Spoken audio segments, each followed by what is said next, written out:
Twin Films. Twin Films.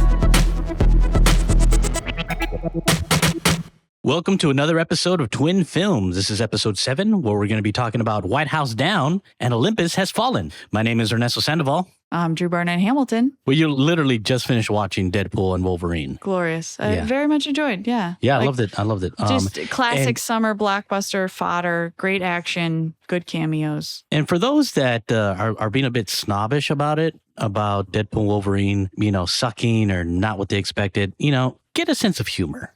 Okay, it's not supposed to be high art. It's supposed to be fun. I think it's very interesting. People are flocking to this one, knowing it's not supposed to take itself seriously. Absolutely. And it makes me think about Furiosa kind of flopping Yeah. and how seriously that took itself. And I enjoyed Furiosa a lot. I'm a big Mad Furiosa. Max girl, but people want a little lightheartedness at the movies. We go for escapism, especially summer blockbusters. So to constantly be reminded about everything happening maybe isn't the most fun right now when everything's so chaotic. So yeah, bring on Deadpool, bring on Baby Knife and ugly dogs and fucking explosions and like gratuitous humor. Yeah. And it's good therapy. And Rob Delaney, so charming. Rob Delaney, yeah. Honestly, I love that you brought up the word lighthearted, because I think that really plays into White House Down and Olympus Has Fallen. I think that's a big thing that I wanted to talk about today, is this lightheartedness, because I feel like one film does a really good job of it and the other one doesn't. In a summer blockbuster, you want to have the levity because you're talking about the end of the world or some very scary thing or Armageddon Deep Impact. Like, you have these very intense situations. So if there isn't that humor to it, it can just be all intensity, and that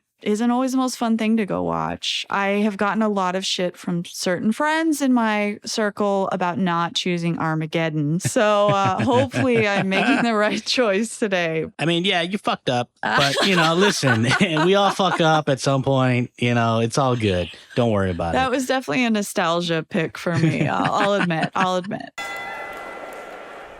Round 1. White House Down came out in 2013. It was distributed by Columbia Pictures. It had a budget of $150 million, and its U.S. gross was $73 million. Its worldwide was $205 million, which is not too good. It was rated PG-13. It was filmed in Montreal and D.C. It has a running time of 2 hours and 11 minutes. It was directed by Roland Emmerich, which he also directed both Independence Days. Check out the IMDb, because there was a ton of producers on this film. Channing Tatum was an executive producer on the film. He was also the star of the movie, along with Jamie Foxx. It was written by James Vanderbilt. Oh, what's cool about this is that this movie had a female DP, Anna J. Forrester. The tagline for White House Down, according to IMDb, is, "It will start like any other day." That could be Groundhog Day. What a wild tagline that is. All right. So, let's get started. All right. So the movie starts off with Jamie Foxx, who's playing the President of the United States. He's on a chopper. He's, I guess, headed home from I don't know what sort of trip. And Maggie Gyllenhaal's there. She's part of the Secret Service. Yeah, part of the security team. And so she's just like, the president wants to do the thing. They keep saying this. It's to do the thing. Yeah. It's like, okay, they would never let him do the thing. It's like, Mr. President, we don't have time. It's like, bitch.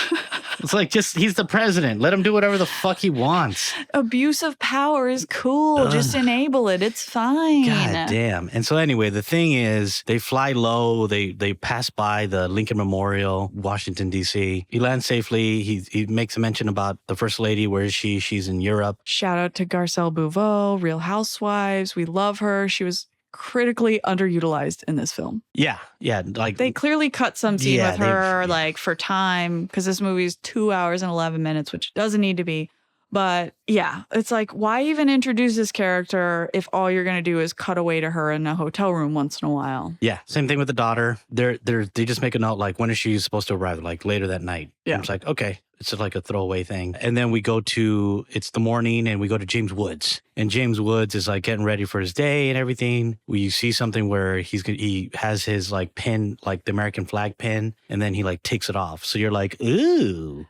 He's not happy. Yeah, you're kind of establishing everyone in their worlds. Like you're seeing the Speaker of the House, Richard Jenkins. You're seeing James Woods. You're also establishing right here with this photo that he has a dead son who was a Marine. Like you get that right away. And you're meeting Channing Tatum, who's on his security detail. There's also a very brief cut in on James Woods looking at his pager that Channing Tatum clocks that becomes very important later on. Here is what I was talking about at the beginning, which is lightheartedness, because Channing Tatum is literally talking to a squirrel. And he's like, don't do this to me today, man. Automatically, the tone for me is like, oh, this is going to be a little goofy. This dude's quote unquote security detail is so intense that his big foe is a squirrel. Yeah. And yet, this is a highly trained special forces operative who is clearly capable of more and his talents are being wasted. So I think that scene is not just to give you a little levity, but also to establish this dude's job is a joke. Part of the beginning is he has a daughter, and the daughter is like enthralled by the helicopter passing by the tour that we were talking about at the beginning. Yeah, she's waking up, she's watching the news. She's a young teenager, but she's immediately in it. And we'll get the explanation for that later. But right now, we're just establishing she loves all things political, presidential. Yeah. Channing Tatum's character, he wants to be a part of the Secret Service. He just got a way in to get an interview so that he can eventually, hopefully be a part of the detail. And the president's detail. Exactly. And you're seeing him kind of work all of his contacts and flirt a little. With the whole flirting thing. And he's like, listen, if you give me this interview, and the woman's like, yeah, but if I do this, you'll get me a date. I just felt like saying, girl, value yourself. Don't blackmail others to get a date. Where's your value? Where's your worth? Come on, girl. It was very tit for tat. I was like, ooh, come on. You're not valuing yourself, girl. Like you can do so much better. Channing Tatum clearly isn't into you. No. What are you doing? He just wants his ex back. He just wants a job. Within the first 10 minutes and all this exposition, you're seeing this janitor imposter kind of sneak his way into the White House. So you're also seeing shady shit start to happen right off the bat that should give you as a viewer this kind of unsettled feeling like, oops, something's amiss, something's not right. And I think it's really important to note how fast this happens in White House Down, because the tone and the urgency of White House Down is so differently timed and paced out than Olympus Has Fallen. And I think that that's what really, at the end of the day, makes these two movies so different from each other. Even though so many things are similar, the way they choose to immediately start escalating the drama in White House Down, I think is helpful for it as a film to move the action along. Once he brings his little girl, and you can tell that he has a strained relationship with his little girl, he uses the tour to also do the interview for the Secret Service. And the interview does not go well. Nope, Maggie Gyllenhaal's not having it. No. No, and again. Like, next time. She's like, try again later. Kind of almost like you're not. I don't even think it's try again later. You're not right for this. It's like, you are not right for this at all. Puts him down. On the other side, we see that the president is highly stressed out. He's talking to the first lady. That we established that he's trying to do this peace treaty. Yeah, Middle Eastern peace in the Middle deal. East. Mm-hmm. He's trying to do this Middle Eastern deal where I think he wants to withdraw the troops. And so he's not popular because of that. You're also getting interesting backstory kind of dabbled in, like the fact that James Woods' character is a week from retiring. There's so many different things happening at the same time. And right here in the beginning, and then this is a very twin films kind of moment. Right in the beginning of White House Down, when they're starting to be in the White House and talk about the tour, just see around, and you're seeing the tour go by, even before they're all really fully in the tour. You're hearing about the White House burning down, and you're seeing that painting. Yeah. Right? And that painting was from when the British burned the White House in the War of 1812. And that's the only time in, quote unquote, the history of the White House when it has not been secure. This reference is also made in Olympus Has Fallen, but not till the very end of the film. They make a jab verbally about it. So it's interesting that both films reference that particular painting, that particular moment in time in the White House. And so Channing Tatum is with his daughter on this tour, and he's been rejected from the Secret Service. At one point, the president comes down, and she's just like, Mr. President, can I interview you? All this stuff. And I love that because you think it's going to be a sweet kid asking what's your what's your favorite ice cream? Yeah. She asks some fucking hard-hitting journalistic questions, and President like takes it in. He's obviously taken aghast, but he takes it in stride and answers her question and then diverts like with the plugging her blog. Smart. Not a blog. Video. A YouTube channel. Yeah. And while all this is happening, that fucking fake janitor dude is pushing in that cart to the middle of the rotunda and it boom. Yeah. So to start with the Capitol rotunda exploding, great.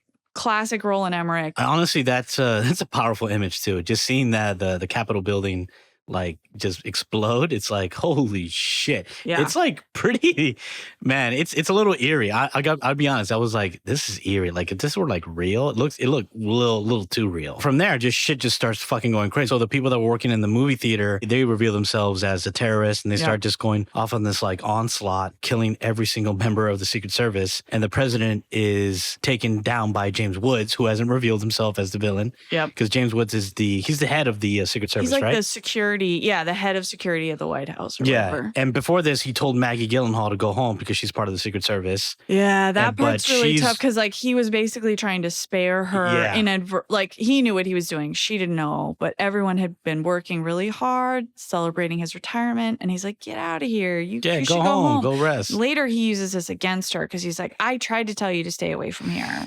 Yeah. So James Woods hasn't revealed himself, but eventually he will because they go down to the presidential bunker, and that's when the PEOC. The PEOC. That's what it's called. PEOC. PEOC. Yeah. It sounds dirty.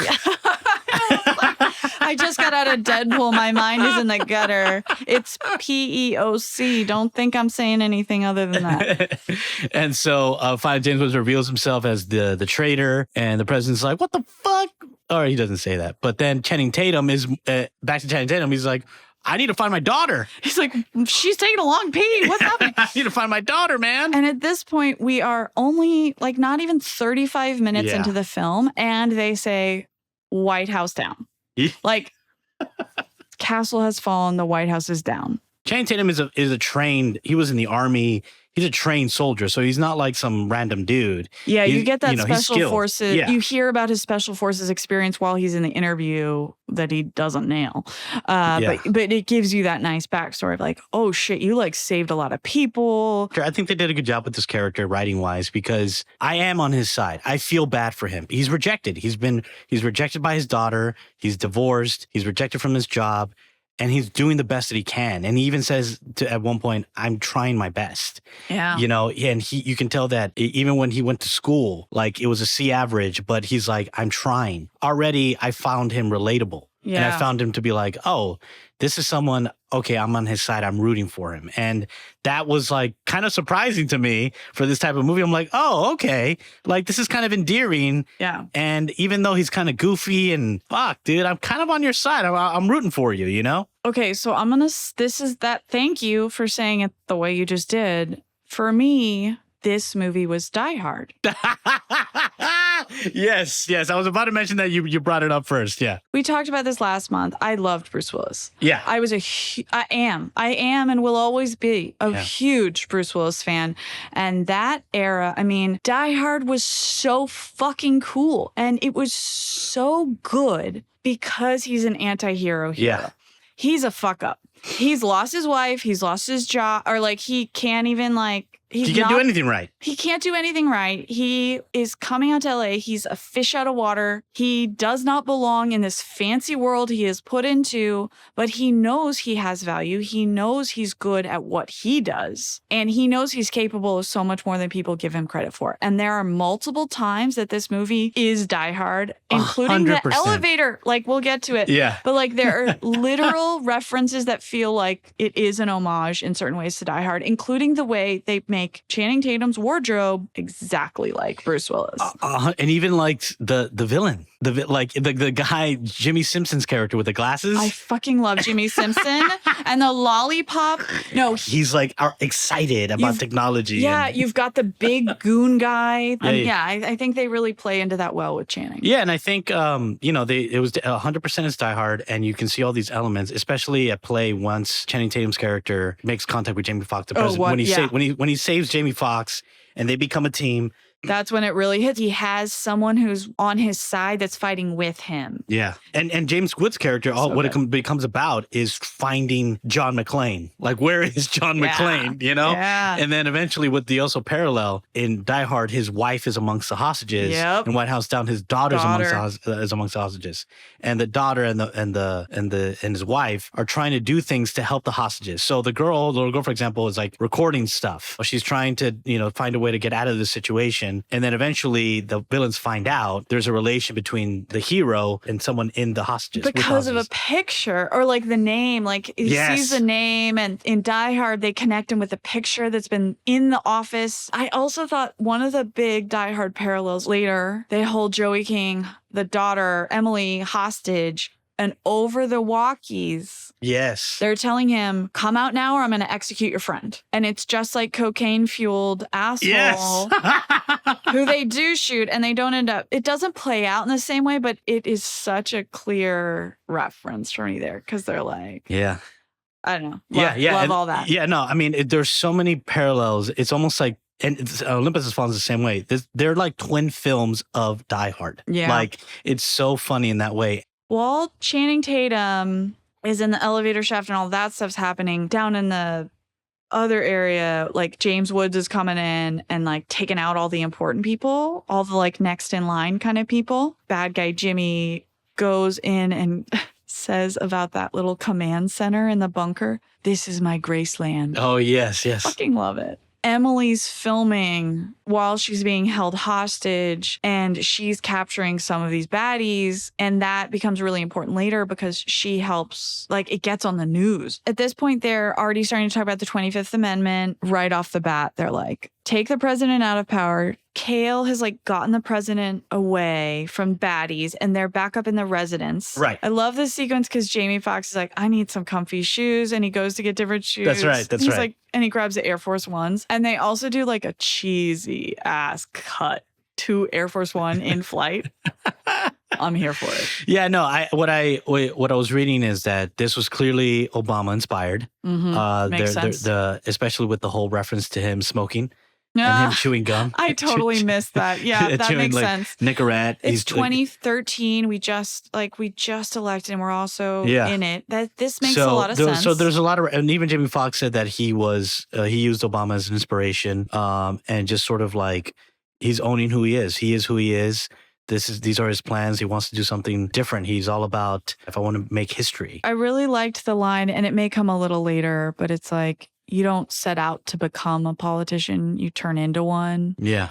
Some version of that where it's like, I just wanted to make a difference. I ended up becoming a politician. And I like the acknowledgement there. Sometimes it just turns into a job and you're not actually doing the work you want to be doing. Most of the movie is about these guys just not trying to be found out. They're trying.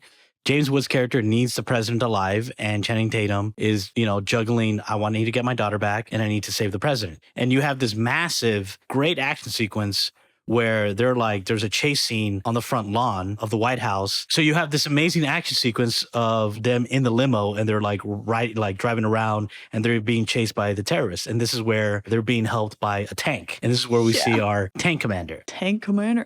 Yeah, it's absurd. They're driving the presidential limo because it's like bulletproof. Yeah. And they're fucking doing wheelies on the White House lawn. And everyone can see it. The choppers are watching, the news is watching. So they're calling in the like tank battalion. And our dear friend Neil Napier, who plays Tank Commander, gets obviously a special shout out. We will be talking to him in round 3. Yeah, we see Neil. We see Neil in the sequence. So yeah, we have that great action sequence there. At some point during the sequence, the president of the United States is using a rocket launcher and hanging out the side of a limo. And absurdity, but delightful absurdity. This was a sequence that was sort of like Michael Bay. It's all about entertainment. This is full, and Roland Emmerich is known for this. Yeah, like these this is just entertainment. Set pieces. Yeah, this is a popcorn flick. Have a good time. This is not supposed to be taken seriously at all. If we were ever in this situation, it would be so traumatic. There would be no levity. So yeah, like it's only fun if it's a little absurd. Now the vice president is given the power to become president, and James Woods is still like on a tear.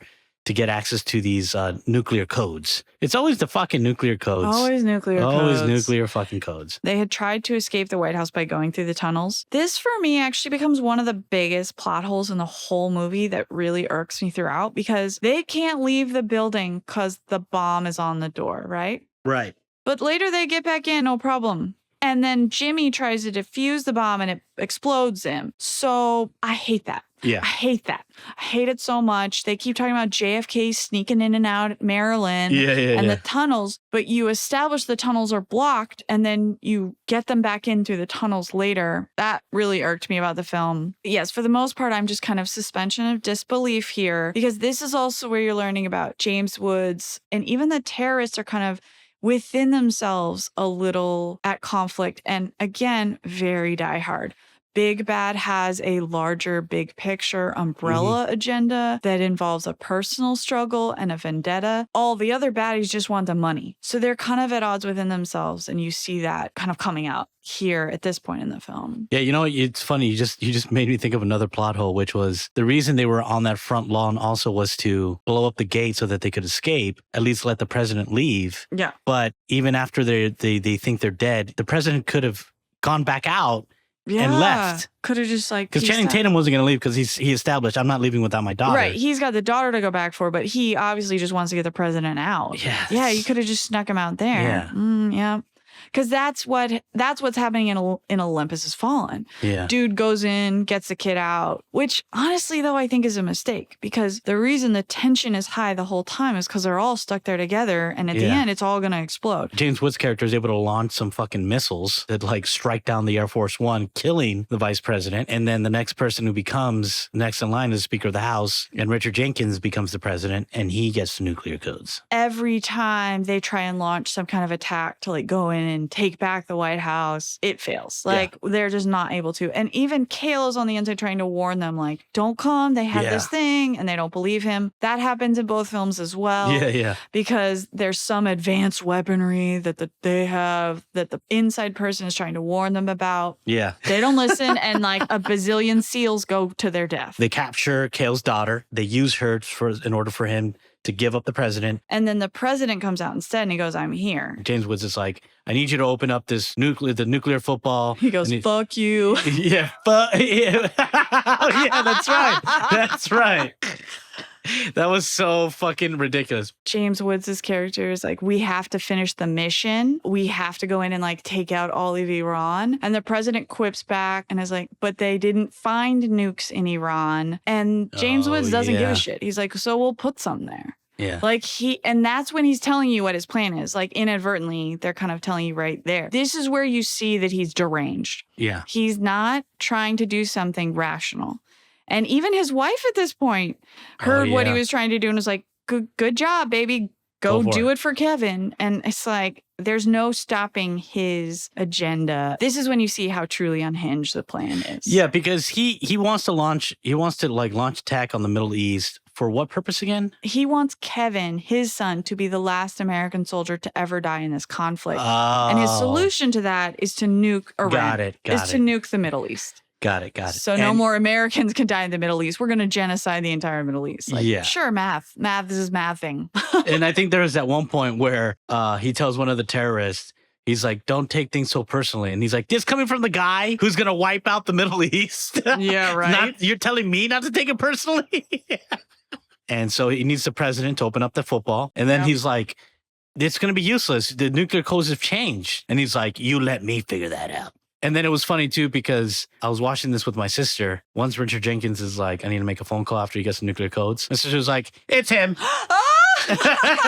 It's him. He's the bad guy. He's in cahoots. Yes. You know, and I was like, fuck, okay, that was fast. Yeah, I didn't really pick up on that until later. That's good on her. Yeah, and then eventually they're able to stop James Woods. Yeah, this is when they're like setting off fire alarms and grenades. You get some really that's cool, when he's inspired by the like, 1812 painting. Yeah, they're like going hard for it. A lot of good gun battles here. Yeah, really, really cool action sequences. That's where James Woods is like really close to launching. Kale is like, he's in with all the hostages, right? Because like they kill the baddies around the hostages. So he goes with the tour guide, who's one of my favorite characters in this movie. Just love this guy's performance. Nicholas. We'll talk about him with Neil. But Fucking Kale is like, you got to get these people out. I got to save my daughter. And tour guide cocks his gun and goes, tour guide's over. And like leads the people out. And this is another great moment of levity. You just had this very intense fight sequence, a lot of cool explosions. And then you get a fucking one-liner like that. Yes. Yes. Yeah, he was phenomenal. I love the tour guide so much. He did a really, really great job. It just becomes about everyone starts helping each other. This is almost over. Jimmy tries to escape. He's like dressed up like an army guy. He tries to go out the back door, but the fire alarms are going off. And so the bomb on the tunnels explodes him. And then we're back at the comm center with Lance Reddick. And he says, World War III happens in the next 10 minutes if we don't stop this launch. And they're really escalating here, like escalating. Because they're like going to send in this Delta unit, right? And they're going to bomb the White House. Everyone's trying to get out, but Kale wants to go back in and stop it. This is when the bad guy comes back and he and Kale have that fight sequence in the press room, like right by the podium where they're always doing press conferences in the White House. Right. I like this because they're really using a lot of fun, iconic White House setups. Like how many times in Deep Impact and Armageddon did we fucking see them doing some press conference from that podium in the press room? So I like that they're using parts of the set, like different pieces of the White House in this way. Sure. They really use a lot of parts of the White House in ways that Olympus Has Fallen doesn't dare to touch. That's true. Now you've got 2 minutes left till the Delta team is going to bomb the whole White House and kill everybody. Right, yeah, because they're going to bomb the White House because they're just like, this needs to be stopped or whatever. Yeah, so they're just going to destroy everything. White House of the world, so bomb the shit out of it. It doesn't matter who's left in there. They're approaching and they see Kale's daughter with the flag. And these guys are like, fuck the orders. I'm not doing this. Like, this is not right. Like, this is a little girl, man. And I don't know if it's believable, but it's fun and it's great. They get so close to James Woods, like launching these attack, and then like 15 seconds to initiate. Like they've initiated the launch, but you have to like push the button to confirm it. Yeah, that's right. And then Channing Tatum shows up, rams into him, gets out the gun. Talk about overkill. Oh my God. He fucking gets a machine gun and just fucking blasts the shit out of James Woods, man. I literally wrote, shoots the shit out of him. I mean, just fucking annihilates him, saves the day, crisis over. Well, and like while this is happening, you're seeing a wide shot from the news angle. Like, even though everyone's been told to evacuate, hundreds of people around the White House have decided to run in and storm the White House to help out. Like, rah patriotism. Yeah. Preceding all this was James Woods shooting the president. Ugh. So you think he's like dead. You think he's dead. But they did a good job of establishing the wife, giving him the only reason they fucking have the wife in there is to give him the goddamn watch. And of course, it's a Lincoln watch. Turns out that the watch stopped the bullet, and that's how the president survived. The big threat is done, but that's when you get that great little last reveal of all the Richard Jenkins stuff on the lawn, and you're really seeing like who the true patriots are. I think there's some fun reveals in the way they choose to parse that out. I love the way it's revealed that Richard Jenkins was the one who had the beeper. Everything's okay. The good guys win. Yeah, he's the like, president gets to get on his little chopper, and he's like, I need my Secret Service guy. Because now Kale is part of a Secret Service team, It's like, I can't go without you. And here's where you get the fun payoff. Like, Kale gets his daughter, like, he's like, you coming? And she gets to go, and they get to do the thing in the chopper, right? I really enjoy the payoff, the end, and the daughter obviously loves the president. All that stuff's fun. But they go out of their way to write dialogue in this film about how the dad would give anything to have one more hug and her say daddy one more time. So all she had to do was run up the stairs and give him a hug getting into the helicopter, and it would have fulfilled that line. Yeah. Why did you write that line if you're not going to give him the hug at the end? That's true. I was disappointed by that. What I did like was the tour guide hitting on her mom, on the mother. Honestly, he'd make a great stepdad. Go for it, girl. and I kept waiting for Channing Tatum and Maggie Gyllenhaal to make out because everyone's like, Channing, Kale, you got to get back out there, date again. I was like, she's hot. I don't know. Yeah, I was surprised that this didn't make that much money because honestly, this seems like ripe for a fucking sequel. And the cast. Yeah. I'm surprised it didn't do better with the cast and Roland Emmerich. Like Roland Emmerich, he doesn't make small movies. Yeah. Massive budget. But I mean, I will say it was a ridiculous movie, but I was entertained. All right, let's move right along to round one for Olympus Has Fallen, which debuted on March 22nd, 2013. This one had a budget of $70 million. It grossed $98.9 in US and Canada, but got $170.2 million worldwide. So it's a much lower budget. It actually made less money overall than White House Down, but ended up getting, 3 sequels now? Because they've done London Has Fallen. It's a trilogy. Angel Has Fallen. Yeah, I haven't seen the other one, so I haven't don't seen know. the other ones either. I had actually never seen Olympus Has Fallen. I'd only seen White House Down prior to this. I'd never seen either movie. Ooh. Yeah. Oh, that's fun. Yeah. Olympus Has Fallen was filmed in Louisiana and Brooklyn. They do not list DC on the filming locations on IMDb. I'm pretty sure they must have had at least a second unit that did DC. Directed by Antoine Fuqua, Film District and Millennium Films were the production companies on this project. Written by Karen Benedict and Crichton Rothenberger. The 2 screenwriters of this film are first-time screenwriters. This is their first film, and it turned into a trilogy, which is fucking crazy. That never happens. I'm sure they had connections. I'm sure they were in the system, but this is their first film that they had produced. You see that at certain points in positive and negative ways, because they're breaking rules that sometimes is fun and sometimes is annoying. Like the way they decided to create the attack was they talked to former Secret Service agents and asked them how they would plan an attack on the White House. Shit. And that's fucking cool. Yeah. It starts off with they're in Camp David. Yeah, we get It's a Christmas real time. action set piece for this movie. Yeah, which I was like surprised Ashley Judd was in this movie. Well, not for long.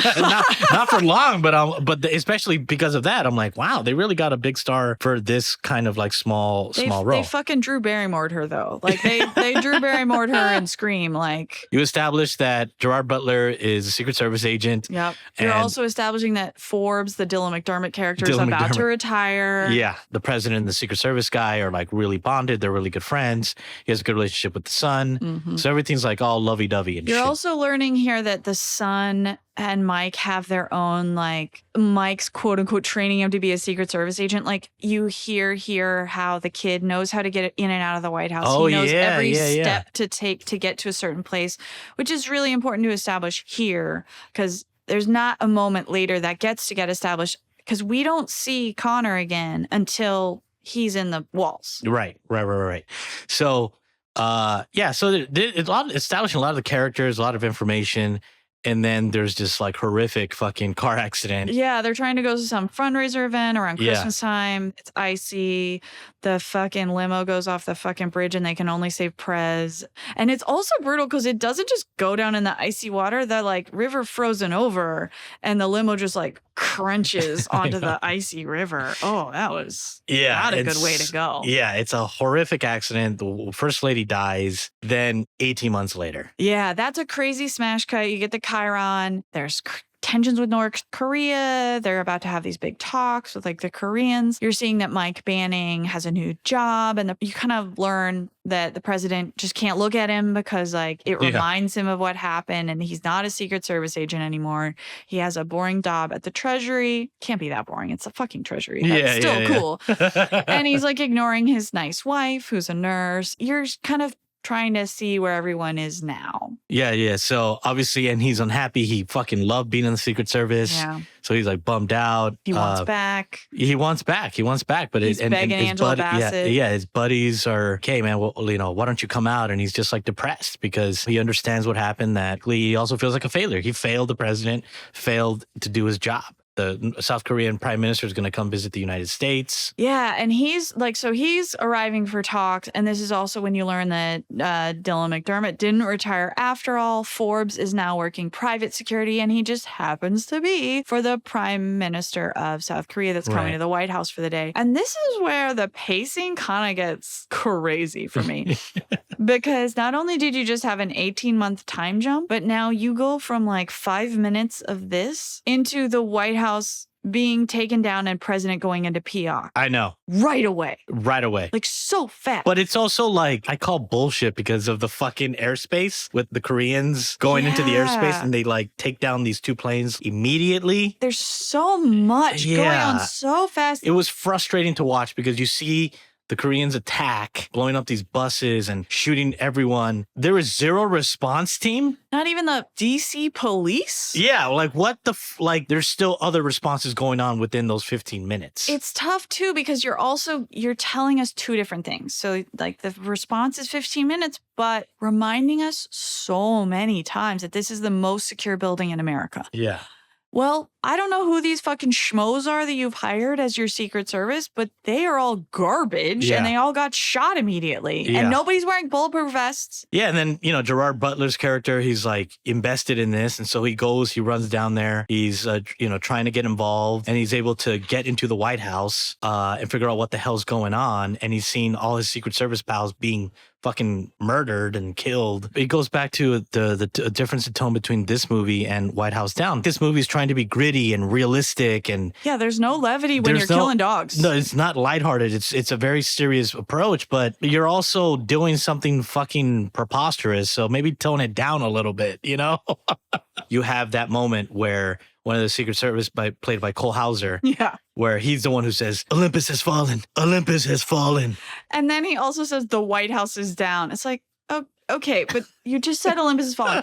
Either lean into the jargon or don't. Give the audience some credit there. I think they understand in the context what Olympus has fallen means. Yeah, and then I really, I found it humorous because it just was just to underline it, they tear down the flag. Oh, and the slow-mo shot. And the slow motion shot. I wanted to barf. I fucking hated that. It's like Olympus has fallen. Don't beat me over the head with your message. Beat you over the head with this. Like, don't slow-mo the fucking burning flag coming down. Yeah. I don't need that. You're just like, it's overkill.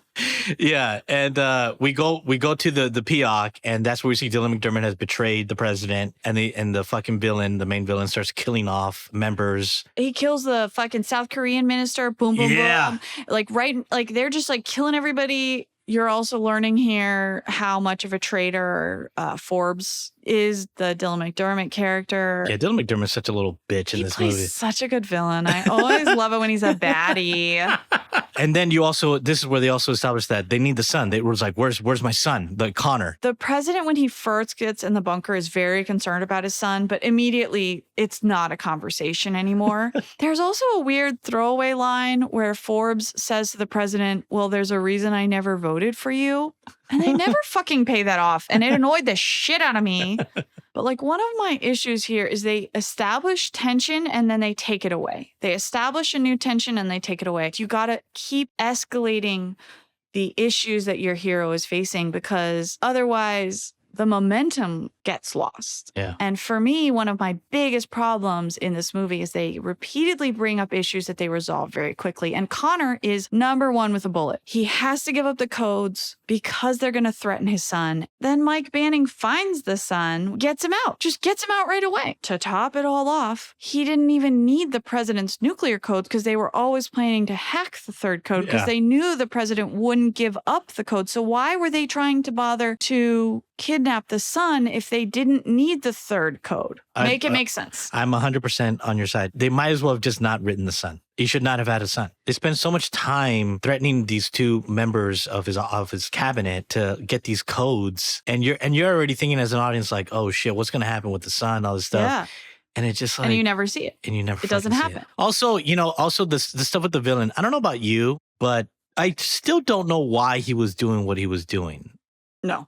No one does. No one does. Okay, so I thought maybe I missed something, but I'm like, wait, what is his why? Why is he doing this? First, it was like, oh, he wants a united Korea. Okay, like I understand the rationale behind that line of thinking. Okay, whatever. The motivation for him is unite North Korea, but then the real motivation that he reveals later when you find out the whole like silo missile subplot is not about stopping nukes or launching nukes. It's about detonating nukes in the silo. And it's weird because they're all like, no one's ever seen this man's face, but then they still identify him with facial recognition. But just, I don't, yeah. And then I also love how Gerard Butler is like, these guys are the real deal. And he kicks their ass in like 2 minutes. But they want to establish in Olympus Has Fallen a standard that they do not keep. They just keep changing their mind. The access that Mike still has after 18 months. Not believable. Like he's able to He like pulls himself up in the system and he still has a Secret Service badge, not a Treasury of Secretary badge. Yeah. He's able to like cancel these cancel the cameras, the surveillance He uses feeds. his thumbprint in places. Don't establish something you're not going to pay off. Just leave it out. There's no reason to mention something if it's not going to pay off later. So Mike goes in there, takes out the power. Well, guess what? He also goes in there later and security guys on the cameras watching everybody on computers. That's powered. You use a random elevator in the fucking broken ass tunnels that you said were closed off in the basement years ago, and the elevator still works and has power. Yeah. Don't cut the power. The terrorists destroyed the building. Power's shoddy. Make it something that's believable. Yeah. I also wanted to bring up the Melissa Leo scene where she's being like let's talk about it. I have many thoughts. I was waiting for you to bring this up. So the Melissa Leo scene where she's being like beat up to give up these codes. She's and she's the second one because like she's the second one. The first guy is like, I ain't saying shit. Why did you let them beat up Melissa Leo if you were just gonna let her give you the code? If you know you're not gonna give up the code, Mr. Perez, but you waited until she got beat up. Come on. She gets her ass beat. She gets her ass fucking beat. She's fucking wheezing. There's a puddle of fucking blood on the floor. Massive puddle. And then she was dead after that. Like, come on. How was she not? And when did her shirt come off? When did she go from having a shirt on to being in her fucking negligee, which is sent her out? Afterwards, I love how they're having a conversation and she's like, I didn't give up, did I, Mr. President? Like, I put up a fight. She said, I never want my tombstone to read she didn't put up a fight. Right. You failed. Like, you actually failed at your job. Yeah, the entire world could get bombed because you gave him the code. Good job, buddy. Yeah, like, this is not a feel-good moment for you. This is not, no, you fucked up. When she's getting beat up, that's cool and she's doing great acting. Yeah. But her, like, quote unquote hero moment in the film is her conversation with the president afterward. Right. And her arm is covering her face. Oh, yes. Oh, my God. And you hear her like, and it's like, why? I know. Her mouth was covered. What the fuck was up with that? As someone who has worked on a movie with Melissa Leo, I can't believe she agreed to that. It seems like a crazy blocking Or maybe she just didn't fucking know.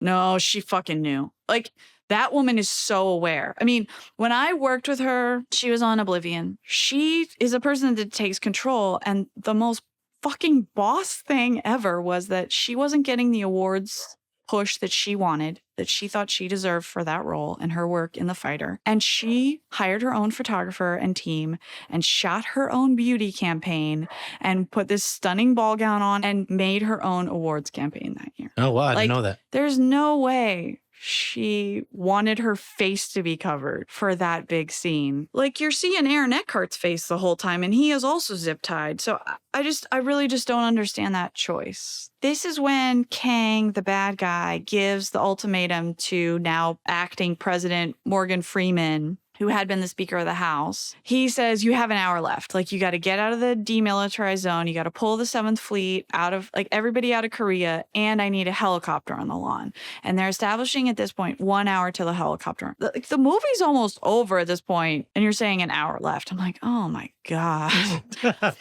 I did want to bring up what we were talking about before, which was the similarities with Die Hard. The bad guy trying to track down this guy who's running around the White House. And what's similar is with Dylan McDermott, he's told at one point by Kang, the villain, go figure this out. You know him, fucking kill him, get rid of him. Yeah. Get rid of him. He's like, all right, I'll do it. Just like in Die Hard, they run into each other, but Mike Banning doesn't know yet that he's a traitor. He puts on an act. Oh man, I've been looking for you and all this stuff. Just like in Die Hard with, what's his name? With Hans. Oh, when Alan Rickman puts he puts on the fake, like Midwestern accent. Oh, Bill. Yeah. I'm Bill. It's one of the, the dynamic in that scene is so phenomenal. I'm so glad you said that because I had not seen as many parallels in Olympus Has Fallen as White House Down. With Olympus Has Fallen, it was random points. But yeah, God, that fucking scene is so dead on. They're even in this super random space that nobody should be in, and he's smoking a cigarette. Yeah. Fuck. Yeah. Yes, you're so right. You're so right. And so eventually, but Dylan McDermott slips up because he says Kang's name. So he's like, "How do you know?" Yeah, they have a fight, and then Gerard Butler just fucking kills him. I did not expect for that to go down the way it did. I really thought he was gonna like not let him go, but no, I mean honestly, the violence is pretty fucking brutal in this movie. It's like pretty brutal. Like Mike Banning is someone's like, oh shit, this guy doesn't fuck around. No hesitation at all. He also jokes and then pays it off about like with Kang, where he's like, this is your last warning before I put a knife in your head. Yeah. And you're like, ooh. But then that's what happens. That's what he does. He fucking puts a knife in his fucking brain. Shit. I don't know. Oh, the other scene that bothered me with Melissa Leo. Sorry, I got to bring it back to Melissa Leo. I'm because none of this, and by the way, none of this is her fault. You know, because she was just doing her job. Here's the thing. Let's just say it now. They did Melissa Leo dirty. Yeah, they did not use her well because they cut the video feed and all this stuff, and they decided they want to shoot her live in front of like news cameras. Yes. And they have her walking out. I just thought it was so stupid because she's walking out of the building, but there's two large walls like next to her. She can easily fucking just run to the left or to the right and they wouldn't be able to shoot her. Yeah. And it was just so stupid that I mean, luckily she like survives. Yeah. But, you know, because Gerard Butler's character is there. He like comes out. He comes out for the save. But that was also another scene where I'm like, this doesn't make any fucking sense. The whole end really like moves. Like Mike, when they're in that big showdown and Mike's like fucking falling through multiple layers of the floor, like into the greenhouse and into the house. Honestly, though, here's a film nerd thing I'll say. I don't usually notice stuff like this, but earlier when Mike was coming out of the tunnels with the kid and like going in and out of the tunnels with the kid, they're in this one bedroom. We only kind of see one bedroom in the White House. You never see a lot of the White House stuff, which makes sense if they filmed wherever on a stage somewhere, but White House down, you're seeing lots of pieces of the White House. Yeah. In Olympus Has Fallen, he just happens to go into the tunnel in this one room that the bad guys shoot up. And then he just happens to fall 2 floors down through the White House ceiling back into that same room that's not dressed any differently. Put a different bed in there. Take the bed out. Put a desk in. You could have the exact same walls. They didn't want to redress the room. Yeah. I don't know. That was weird for me. It took me out of it in a way I was not expecting because I never noticed shit like that. It's just not my thing. You know, and then in the end, you know, Gerard Butler does end up saving the day, defeats Kang, saves the president, averts, you know, the nuclear meltdown. There was some hardcore shit in that last final fight sequence. They're blowing out brutal.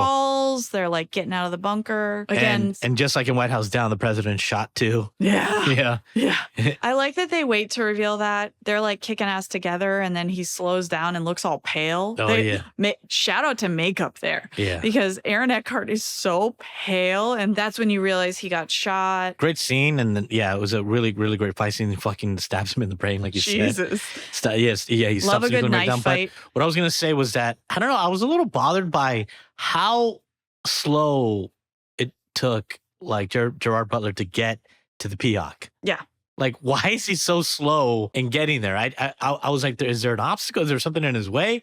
They never really established why it took him so fucking long to get to that area. Explain to me the helicopter escape because they... Oh, yes. Did he just send his like cool hacker chick to go die in the fucking helicopter? That pissed me the fuck off. She did fucking die, man. That was fucked up. I was shocked. Like, wait, she was cool. Like, why'd you do it? Yeah. Like, take her fucking with you. And she was like the Maggie Q to Timothy Oliphant in Die Hard 4. Yeah. And I was like, but then she just became a faceless body you sent up in the helicopter to die? Yeah. That angered me. Yeah, no, that pissed me off too. I'm like, what the fuck is going on here? How are you going to get out of there? How was Kang going to get out of there? It's so stupid. I mean, it fell apart kind of quickly for me. I don't know if it ever came together. Like, I don't know if it even came together for me. I try not to pay attention to continuity issues. Yeah. There are times when there are such large plot holes or situations that I can't ignore it. I don't know how to stay focused. And that's hard as a viewer. Like, I want to just be in the movie. I want to just enjoy the moment. Okay, so the very end is like they kill the people to try and get the codes, but they're going to hack the third code. Turns out they weren't trying to stop missiles from blowing up. They were just trying to explode all the missiles that are in the silos around America, which, like, let's talk about that. Can those go away, please? Right. The whole big end fight sequence. This is one of the few successful moments for me where the tension really is ramped up. You realize, like, bad guy's there. Banning's trying to kill bad guy. President's there. He's shot. He can't do shit. And while this is happening, it's like about to detonate all the things and the timeline's clicking down. The red numbers are clicking down and he's entering the code. This is the only moment of levity for me. And I don't know if it was intentional. They're like putting in the code and the dude's yelling the things to him. It's like, Bravo, Delta, Echo, 5. Hashtag. Huh? Hashtag. Angela Bassett. Shift 3. Yeah. It's like, how? Why? In the most tense moment of the movie, you want to tell us that hashtag is shift 3? They shut it down with like 3 seconds left and the world is saved and like they get the fuck out of there. Then you have that little end tag. Mm-hmm.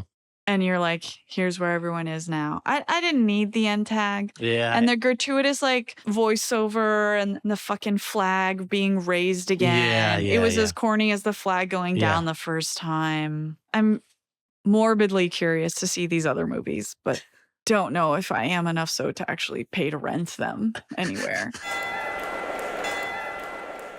Let's get into round 2 with White House Down, cast and crew. So let's go through it. We got Channing Tatum as John Cale, Jamie Foxx playing President Sawyer, Joey King. Really enjoyed Joey King as Emily, Maggie Gyllenhaal, Jason Clarke, Richard Jenkins and James Woods, Lance Reddick, Garcelle. Love you, Garcelle. Yeah, and Maggie Gyllenhaal. God, what an annoyance. What an annoyance of a woman. What?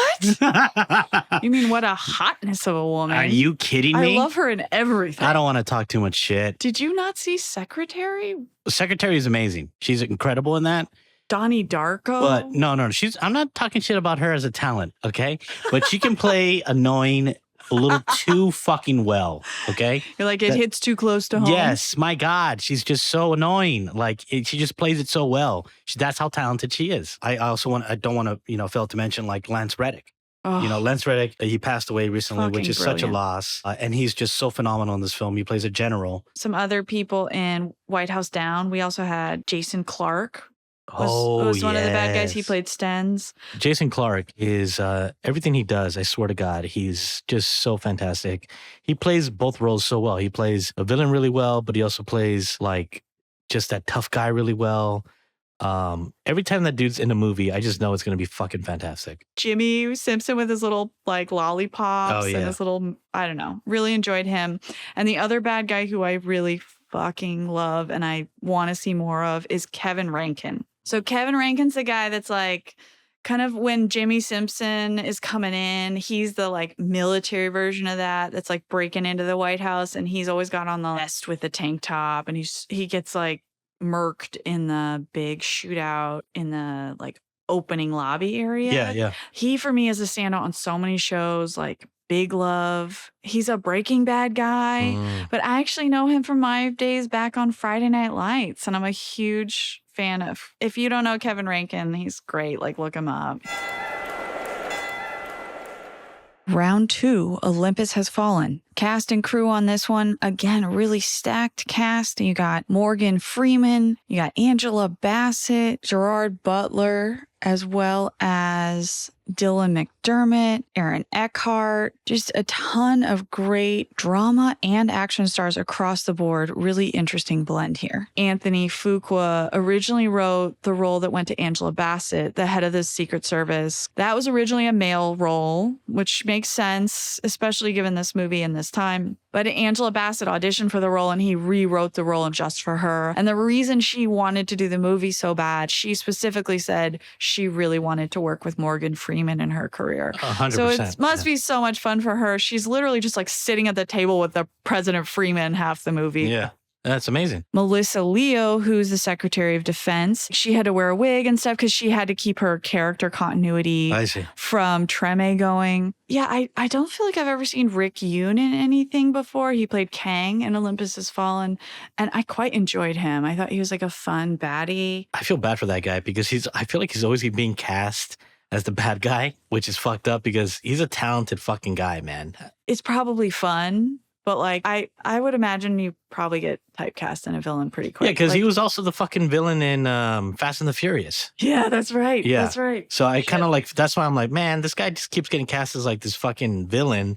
I'm sure he wants to do something else. Yeah, like let's see what else said. Yeah. You know, interesting. I love Robert Forster. Oh my God. Amazing. Obsessed. Jackie Brown is one of my all-time favorite movies. Mm-hmm. I've never seen him in something I didn't love. And when they brought him into Breaking Bad for no reason, I just oh my God. I know. Loved it. Amazing actor. I was lucky enough to see him perform live. No way. Yeah. Oh, I'm so jealous. Yeah, he did a play at the Geffen Playhouse. No way. Yeah, it was phenomenal. God damn. Yeah, he was really great. Really phenomenal actor. Yeah, he just was one of those actors that just has just such a fucking presence. And the voice and this just like aura about him. Yeah. I've always loved him. Love everything he does. I love the scene where him and Morgan Freeman are like going at it. Oh, yeah. They're like in the Situation Room, shit's going down. Morgan Freeman's brand new prez. And this is finally when he's like, I'm over it with you, military dude. I'm taking control of this room. And he kind of puts Robert Forster in his place. Yeah. And he's like, if I could kick you out of this room, I would.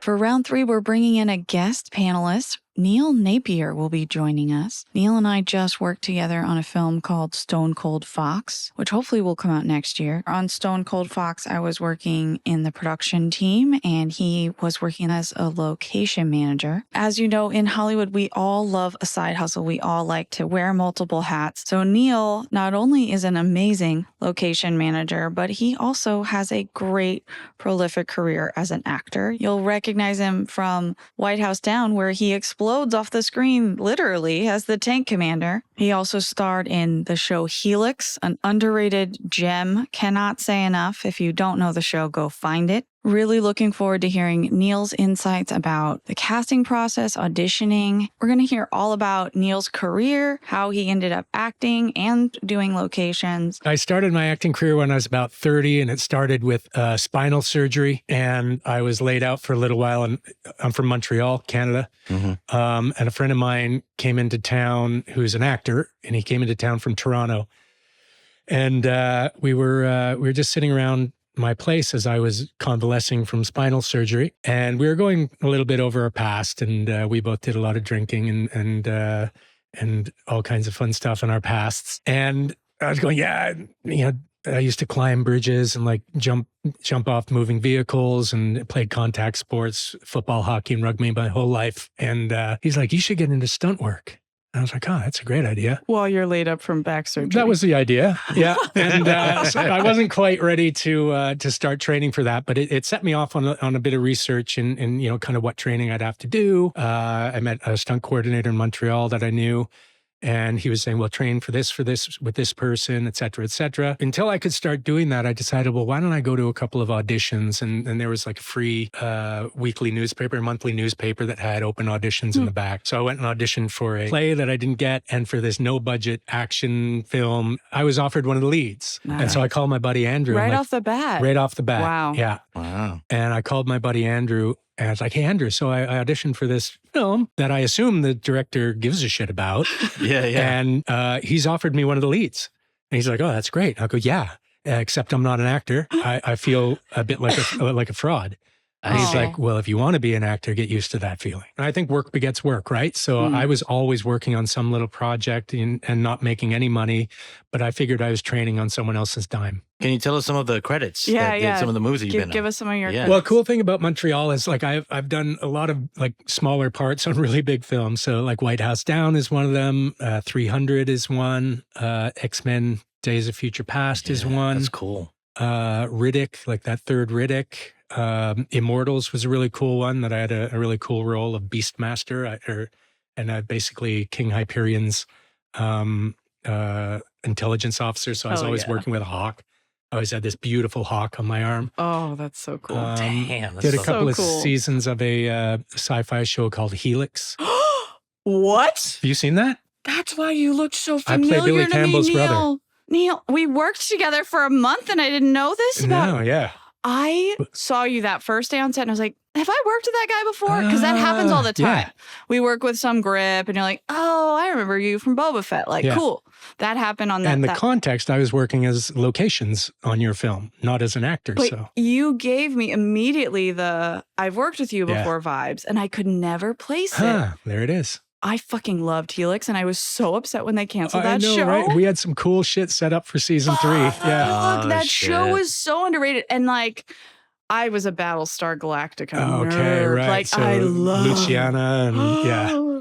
Oh God, I was so excited for that show. And it was so weird. It was like Alien and like it was Yeah, so and virus sci-fi and- trippy. yeah. But the VFX were great too. Yeah. And weird, like a weird kind of humor about it. And Helix was so good, dude. yeah, Helix was, Damn it. that was a fun, crazy, weird show. Yeah, I got Go to work. watch Helix. Bring it back. Yeah, yeah. And you said you're from Montreal, right? Mhm. Yeah, So like you we- have the advantage of just like you live there, like Yeah, Yeah. I mean, I was a local actor there, and that's the thing about Montreal actors. We haven't been pigeonholed, you know. Like I find here in LA, and then certainly in Toronto too. Either you're, a theater actor, or you're a voice actor, or Yeah. you're, acting in films and television. mhm. In Montreal, you do it all to make a career, right? Because That's interesting because there's people coming in and out. It's not the Mhm. steady industry like New Yeah. York or LA. So when I was living there, I'd be doing like 3 or 4 plays a year. And doing a little bit of VO. I never really got into the voice world other than the video games I had mocapped. But a little bit. I did some voice. And, so you're doing video games, a little bit of voice work, a little bit of theater, a little bit of commercial work, a little bit of film and television. And then that kind of shut down during the pandemic. Yeah. And that's when I Yeah. pivoted more towards locations. Yeah. 'Cause- I think we all had to pivot during the definitely. Oh, pandemic. yeah. That's when I really pivoted to documentary work because it was Okay. non-union and Yeah. I could do it independently. Yeah. And about 6 years ago, my wife and I produced a short film that she wrote and that we both acted in called Are You My Mommy? And, we all had, you know what it is. Yeah. Everybody was doing everything. Yeah. And one of my things was locations. So I loved the scouting on my motorcycle, and then the location falls through and you have to troubleshoot and find another and dealing with permits. I actually found I really enjoyed it. Oh, cool. Well, and I got to give Neil a shout out here because I witnessed it firsthand on our last project together. We did Stone Cold Fox this summer and you could see it. He knew every person's name on every street we were on, every house he could point to. That's Jan, that's Susie, that's so-and-so. And oh man, her daughter just had a surgery and she's doing this. And oh my gosh, his mom just died and this and this. And it's so personable and your skills are just so like it worked for that. So it's so Yeah. cool to find something that's still utilizing these skills that you have and the adaptability you have, but also getting to know this whole other side of the industry that you hadn't seen before. I Yeah. just think that's really cool. And I could see how great you were at it, Oh, thanks. Yeah. And the acting too. Like you can see both of them in that process. Yeah. Yeah. Well, yeah. I mean, what you probably don't know is that he's just always looking for acting jobs. That's why. Yeah, that's right. Personable, right? One of these people is going to be a fucking producer or Just an director. Just an audition. Yeah. He's like, I'm come on. going door to door auditioning, man. One of these days, though, it's gonna fucking happen. It's gonna fucking happen. You never then know, I'll be man. back. You never know. You never know. Oh God. Well, I think that's a good pivot. We should we were going to ask you about your audition process for White House Oh, Oh Down. yeah. So Yeah. please tell us about White House Down. How did you Yeah. get involved? The traditional way. The agent submits to the casting director. Casting director looks at your materials and says, "Okay, let's have you in for an audition." But this is also right when you're in the midst of this huge transition in your life, right? Because the movie comes out in 2013. Yeah, so it was just. Where were you living like at this moment? Do you remember? No, I don't. I think it was just before we moved to Toronto, I imagine, because it came out in 2013. We probably shot it kind of in the summer or fall of 2012, Yeah. something like that. And I moved in the fall of 2012. Because I know I went in for the preliminary audition and it was in Montreal and I was in the room. And if I was living in Toronto, I was sending tapes back to Andrea Kenyon, as a casting director, who she and Randy, her partner, were like real champions of my career. That's awesome. Like Shout out to them. Shout out to Kenyon Casting in Montreal, Kenyon Wells Casting. Because they really championed my acting career. And Randy had first seen me in a play. Oh, She would wow. actually go out to theater and then, kind of see actors that she dug and reach out to them. I'm blown away at the scenes they sometimes give us to prepare. This scene was, I think it was about 8 pages. Wow. There were maybe 2 lines. And I think it was the scene where the daughter is being held hostage with a gun to her head. Yep. That character. So Okay. I auditioned for that character. Oh, okay. And there's all this fucking shit going on. Yeah, I was It's like, gunplay. that's big baddie. That's like main Yeah. like moment. Yeah. So I rewrote the scene into down to about 2 pages and just got rid of a whole bunch of shit and consolidated That's so smart. what I figured were the main beats they were looking for. Yeah. And consolidated it into something that was playable, because I was Yeah, like, because in an audition, you're not going to, it's not like you're fighting the stunt guys in the audition. yeah. You're just standing in a room. Unless your reader is a fucking stunt guy that you know, What? and you walk in, you're like, hey, Jason, I got some ideas. Can I bring you into the scene? Is that what happened? Oh, yeah. What? And I had the didn't casting know that's director. a I'm going to thing. give you some lines because I'm going to have, You gave the casting director lines? yeah. That's some And she was balls. game. Randy was like, hell yeah.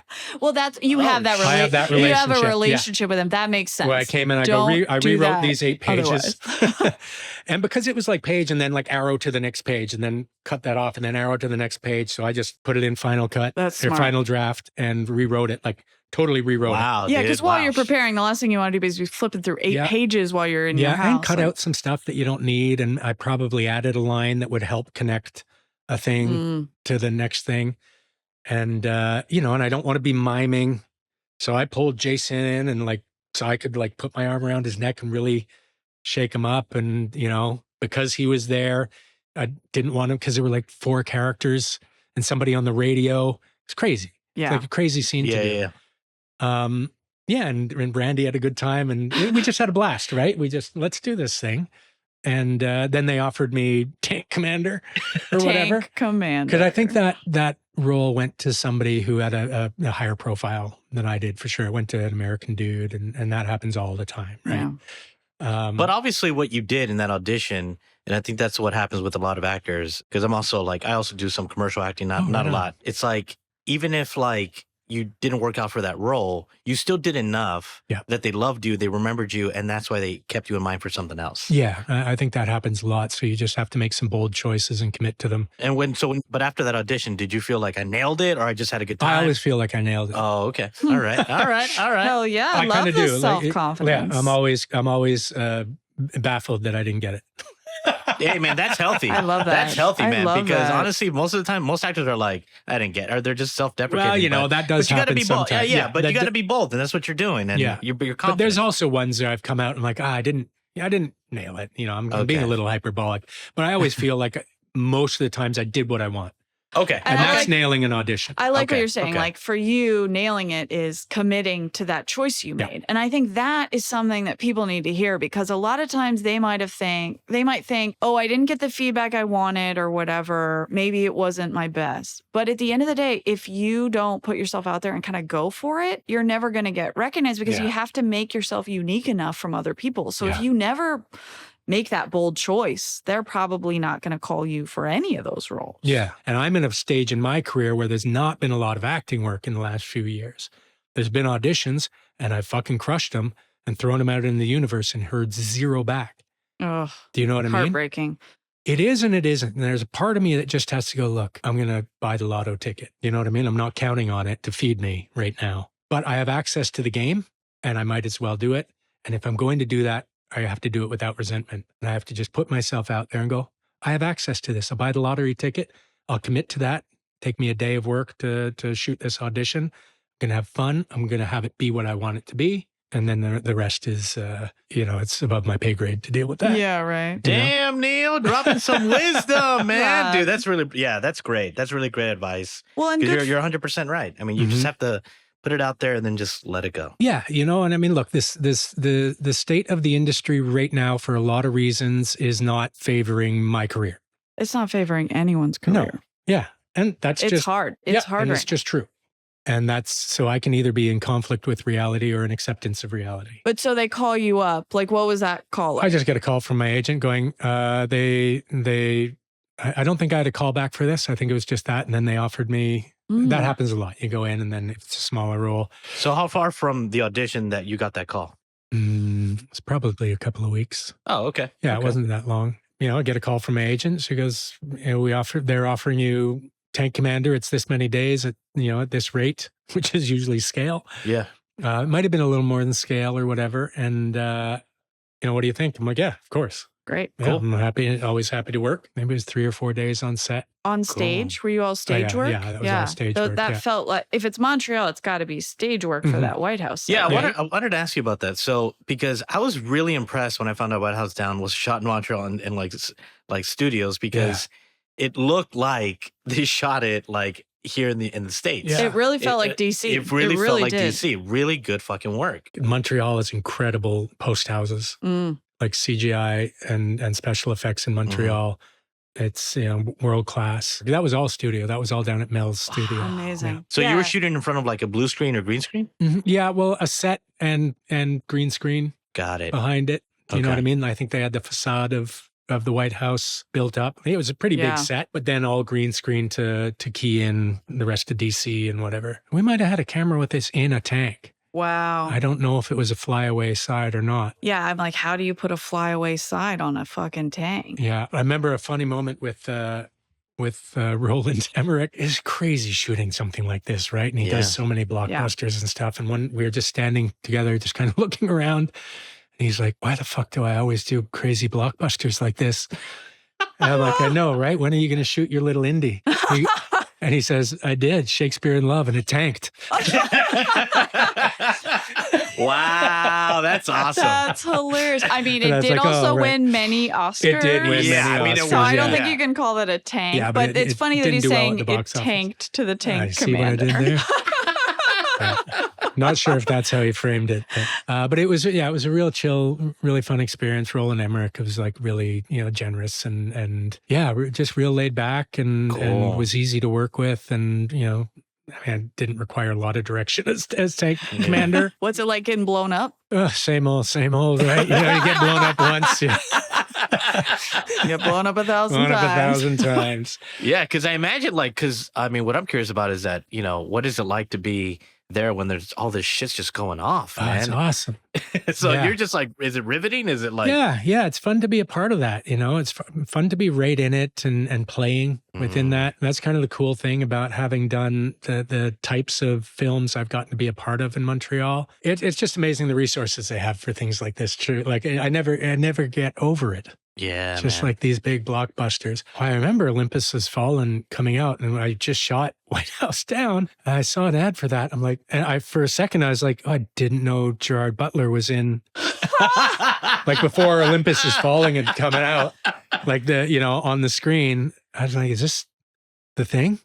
Do you know what I mean? Because Wow, that's funny. I don't think I had read the whole script. 'Cause I'm like, tank Oh commander. no. Yeah, you usually wouldn't get the whole script. No. If you're an actor like that, you'd maybe Yeah. get your sides. You wouldn't necessarily didn't get the whole script. But you yeah. knew the cast was like, oh, Channing Tatum, Jamie Foxx. Yeah, but I didn't know not Gerard Butler. I didn't, they didn't say this person is not in this. So I was like, wait a minute, because it's so similar. That's wild. Seems so similar. Anyway. Yeah, I mean, part of our podcast is, we watch these films and we want to compare them, like which one's the better one, yeah. because they're competing with each other. So that's why I was curious if you had seen both films, but it's okay if you haven't seen Olympus Has Fallen. Yeah. I was And just curious if you had. It's all, yeah. I mean, something we're always so curious about is like, how did these two films get made at the I same know, time? And man. sometimes there are those explanations, like with Bug's Life and Ants, Yeah. we kind of knew that was corporate espionage. Like you kind of have this sense sometimes of how that happened. But other times it just seems, It's strange that you've come up with the same. Yeah. You know what I mean? Yeah. mhm. I think this one also started with think there was a book. Someone just created a book about, I forgot the name of the book, but it was like they just introduced this concept. And I guess these Hollywood executives are like, it's a good idea. Yeah. And they both just went after it. And they both just created this script. They were inspired by it. At some point, I guess they just got far enough in development where they're both at the point of no return. They're like, Yeah. Yeah. and then they learn it. about the other one and they're like, oh, I guess we're already here. And then it's like a race to the box office. Yeah. Then they're trying to rush, like in the case of Dante's Peak Volcano, we Mhm. heard how they were trying to rush it faster so Oh. they could be the first one to hit the market, because generally the first one does better because the audience has seen it. They're not always having the appetite for a second one just like that. And if you want to see me not do very much on socials, Instagram, it's Neil Napier 70. And I'm Neil Napier on Facebook, and I canceled my Twitter account. So Okay. Smart. deleted. Yeah. All right. You I'm mean out. X? X. Yeah. Whatever. No, I'm out of that. Whatever. Smart. But yeah, that's kind of what's been going on. And if you want to see a cool little 15-minute action comedy, deeply feminist film that my wife and I produced a few years ago, search Are You My Mommy? It's excellent. Just check it out. It's a lot Awesome. of fun. It's Awesome. excellent. And yeah, got a second. If you need someone on locations, if you need a great actor, Neil's a wonderful human and Oh. wonderful to work with. Just thank lovely you. experience working with you. Yeah. it Yeah, was thank you, same Neil. For me. Thank you, Neil, so much for doing this. We really Thanks appreciate for your coming time. on. I'm so thank you. it was so Yeah, fun awesome. to turn on this movie and see your face. Yeah, And Boo. I took a screenshot when you came across and got blown up, and I was like, it's Neil. It's Neil getting blown It's Neil. Awesome. Well, this was a lot of fun, guys. Thanks so much.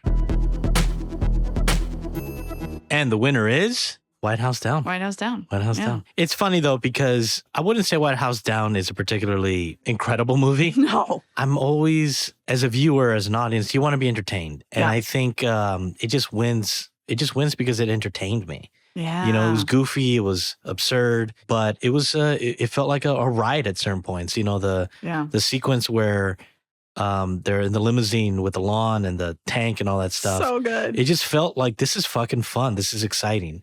Olympus Has Fallen. I just couldn't get past some of its nonsense, and I you know, some of the action sequences were cool, but the storytelling was just like, this is not engaging to me at all. This is not really that fun, and I just wasn't really into it. Yeah, I think you're dead on. And for me, it was what you said earlier, like the levity really make or break those movies. And I love, like, we all know Training Day is fucking badass. Fuqua can make a badass, intense, crazy movie. This one for me just didn't quite deliver. The plot wasn't moving in the way I needed it to with Olympus Has Fallen, and it wasn't enough action. Like, Yeah. Roland Emmerich, say what you want. He gives you fucking action. Yeah. He gives you set pieces. Even though it's cheesy, I don't feel like he's beating you over the head with the patriotism. In this one, I mean, obviously in Independence Day, it's a little more over the top. You know, some of his course. films do that. But Olympus Has Fallen stayed so serious. It just wasn't super fun. Yeah. Like- No, it wasn't. There were times where I thought Olympus Has Fallen felt like Born Identity, you know, like the intensity of it. But even Born Identity has levity. And they have fucking dope ass stunt sequences. And for me, Olympus Has Fallen, especially with the way they ramp up tension and then release it so much on and off, it just never felt like they escalated it enough for me to really be amped up and in it. This particular twin film actually is surprising because I'm shocked that White House Down actually didn't do better, because it's a classic. I feel like it's more of a classic popcorn flick, but I think it's considered a flop. Well, I mean, look, if maybe you make not a flop. $200 million worldwide, you're not a flop. But when your budget is $150 million, That's what I'm saying. Yeah. that's a fucking problem. And Olympus Has Fallen, for all of its flaws, was $70 million. Yeah. And Olympus Has Fallen was more of a financial success because there was 2 more sequels. And Yep. so that surprises the shit out of me, because I just feel like White House Down was a much better, much more entertaining film. White House Down. White House Down, The winner. clear winner Clear for winner. me. For All right. me, this is like a KO situation. Yeah, I feel. absolutely. Absolutely. Thank you so much for listening to our new episode. Thank you to everyone for listening to Twin Films today and laughing along with us. Please make sure you're subscribing to get the next episode. We're going to be doing Event Horizon and Sphere. Trust me, do not want to miss this creepy sci-fi adventure. Before we leave you, beautiful people, I want to send a special thanks to everyone that helps make Twin Films possible. Ernesto and I don't do it alone. We have a great group of people who provide us support of all kinds, from graphics, thank you, Monica, to sound, thank you, Chris, and our wonderful theme song, thank you, Ricky. And a big shout out this week to Neil Napier, our guest. Thank you for listening. Have a great one. Twin Films. Twin Films.